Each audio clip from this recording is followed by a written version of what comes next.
Okay. So we are starting at 8:30 in the morning and we end at 1:30.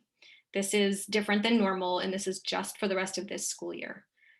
The in-person days for our general ed students, for all of our students in gen ed classrooms are Monday, they're either on a Monday, Tuesday schedule or a Thursday, Friday schedule. If they are in one of our two special day classes, they start at 8:30 in the morning, they end at 2:30 in the afternoon, and they come to school 5 days a week. And those are just the two classes, Mr. Taylor's class and Miss Fury's class. So for arrival, we're asking that you come to school between 8:15 and 8:35. The doors will open, the screening will start at 8:20. Please don't come later than 8:45, just because we can't leave people. We need 2 to 3 people at each of the 3 drop-off spaces, and I can't leave 6 to 9 people outside. I need them in the building. If they're riding the bus, the bus will drop them off at 8:20 in the morning. We are asking that 1 adult per family drop off, just to avoid congestion in front of the school and to minimize how many people are out there. I know some of you may have a younger sibling. I get that, I understand that, but just try to minimize how many people come. And then staff will screen your child for COVID with 3 questions. We're not doing temperature checks. We just have 3 quick questions, and I meant to write them down. I didn't. They may be later in the slideshow. And then what we're going to do is have a staff member walk your child to class the first week. And for kindergartners, we might do it, the first few weeks, if not longer. And keep in mind, there will be people in the hallways with eyes on your students, so your kids. So while somebody may not personally escort them to the door after the first week or 2, there will be adults in the hallway making sure that they're going where they're supposed to be going and walking the correct flow that they're supposed to be walking. So here's our drop-off locations. Kindergarteners and first graders, you're going to come into the Douglas Street gate. So the side gate that is down that little access road, we're going to have the screening station right up there by the sidewalk. So we're going to go through the 3 questions. Kindergarten, obviously we're expecting parents really to be the ones answering the questions at that age. And then the kids will walk in, and they're going to, kids in K1 and K2 will go around the side of the building, and students in KR and KL will just go in that side door right there. First graders will all go in the side door and go right to their classrooms. And so we'll have, like I said, we'll have adults stationed, 3 to 4 adults in the hallways to just check in, make sure they're getting to the right place. And teachers will be kind of standing in the doorway so they can look out and, watch the kids inside and watch the kids outside. So we'll make sure they get where they're supposed to be. I'm hoping, because it's so late in the school year, we're not going to have the crying kindergartners that we normally have on the first day. But if we do, we will take care of them. We have a lot of experience with little kids. I was a preschool teacher and kindergarten teacher for 1 year, so we will take care of the crying kids. You don't have to worry. Our second drop-off location is for our TK, our special day class, our bus students. And this was also supposed to be second grade. Sorry, second grade got left off. Our second graders. So they're going to be by the cafeteria entrance. So that way our SDC students can go right in over to the elevators. TK, I think I've mentioned this a few times, Miss Baker Flynn will be in what was our motor skills room. That is now the TK room. And I don't know if you have TK students, if she sent you pictures, but the room is amazing. She's done her Miss Baker Flynn magic in there, and it's completely transformed. So she'll be standing right there in the doorway too. So she'll see the kids as they come in, and they'll just walk right to her. And our second graders will walk right in that the cafeteria door. They'll go straight through to the door towards the yard and go up into the building that way, right towards where their classrooms are. And our third location will be the main doors. And that's where 3rd, 4th, and 5th graders will come in. And then of course, they'll go right up the main stairs to their floor and either go right or left, depending where their classroom is. So overall, we're minimizing where kids are going throughout the school. We're not going to be on the yard in the morning like we were in the past. One reason is supervision, just having people that are doing the screening and watching kids on the yard. And also, I'm just concerned that they're all going to want to hang out with each other, and I don't blame them. So we're having them go straight to their classrooms. That's also why we can't have them come before 8:20, because teachers won't begin supervision until 8:20. I'm absolutely expecting congestion. I'm expecting it to take quite a while the first day. The first week, and I'm asking for your patience.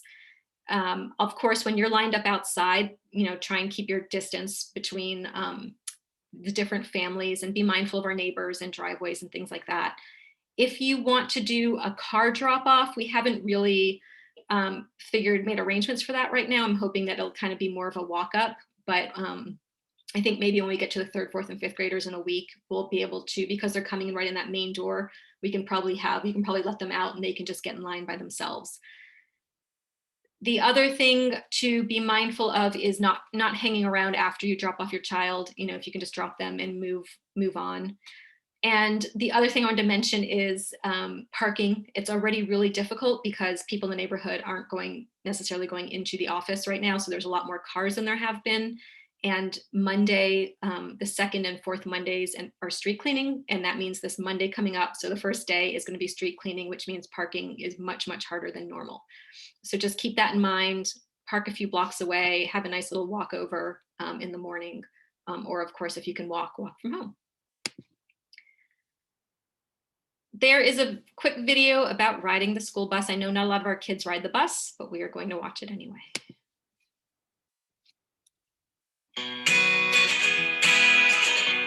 Hello, I'm Archie Fokin, Executive Director of the Transportation Department at SFUSD. Are you ready to ride the school bus again? In this video, I will share how you can ride the school bus safely. Before riding the bus, please do a health screening at home. You should have received instructions on how to do that in your registration packet. Before you get on the bus, wash your hands or use hand sanitizer. You must wear a face mask while on the bus. If you forget your mask, the bus driver will give you one. While waiting for the bus, stay at least 6 feet apart.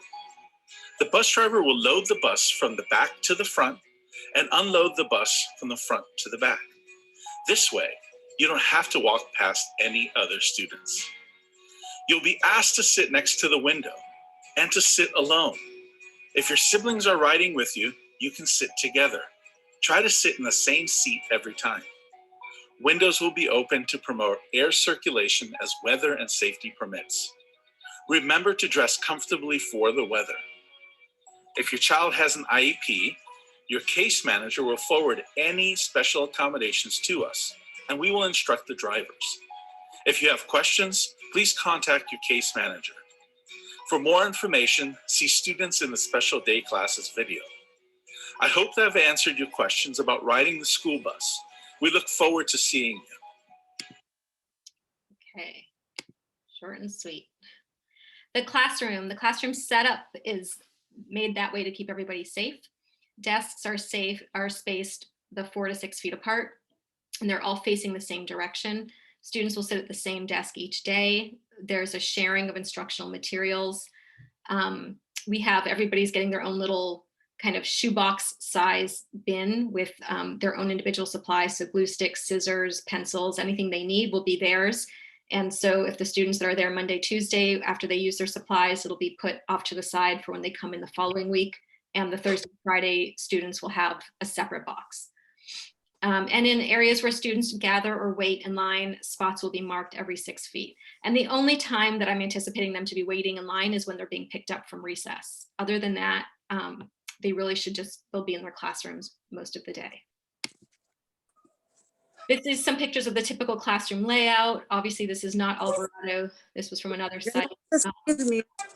A lot of the materials have been, this one picture has a lot of books and stuff out, but a lot of that stuff has been put away, just especially with kinder and first graders, just to keep them from touching a lot of things. They'll get books to keep at their desk, and then when they're done with the books, the teacher will put them aside for a week or two and then reuse them. Some more classroom layout examples.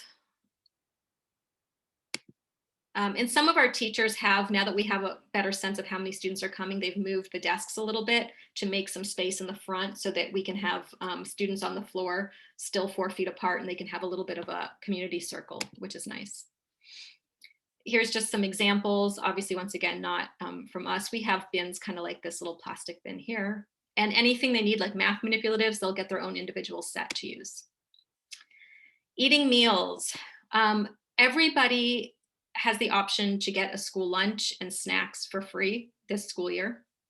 So for the first week, especially, because we don't know how many students will be wanting school lunch, we will have enough for everybody. We have plenty of snacks. There's no breakfast, but they're giving us kind of heartier snacks.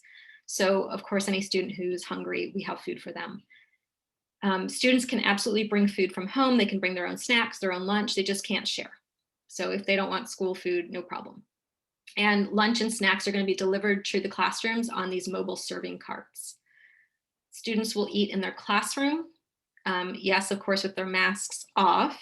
The windows will be open for ventilation. The front door of the classrooms will be open also. All of our water fountains are disabled. They've taped them all up. So we're asking you to bring a water bottle. We were supposed to get reusable water bottles for everybody, but I've heard they're back ordered. But I was also down in the basement today and I found a bunch of boxes of them. So I'll bring some up.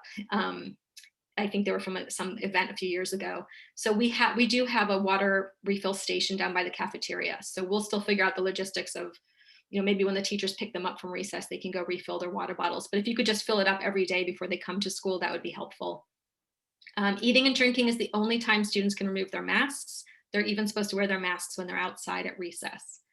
And when not wearing a mask, students need to place their face masks on a clean paper towel or in their pocket.